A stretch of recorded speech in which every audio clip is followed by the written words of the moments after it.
Hello mga kasisi, maayong hapon na tanan. Kay kadaghan man ni og na harvest na kalamansi atong i-preserve.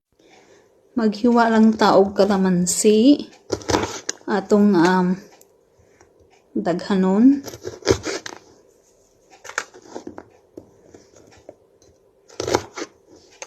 Yan. Meron tagdaghang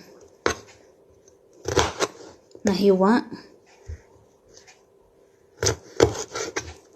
Og atong ilagay sa ice cube, no? Ilagay sa ating ice cube. Isa ice cube. Ice tray. What's this? I forgot the name. Basta atong ibutang dira.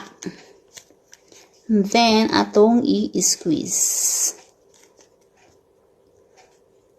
Yan, ilagay lang natin yung mga kalamansi dito. This is my partners ko, magkalamansi juice ko.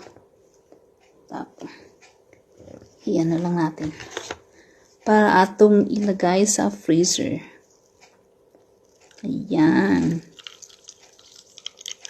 Daghang kaayo. Ang gawas diba? Tapos pag may kailangan, gusto natin mag-juice, diba? Meron na tayong kalamansi cube. Kay usahay, maubusan kami ng kalamansi, yung hindi na season ba ng kalamansi, kaya maubusan kami. Yung wala ng bunga ang kalamansi namin, kaya ito magandang solusyon. Kung wala ng kalamansi makukuha sa aming puno. At least dito, may reserve ka. May pinipreserve na reserve.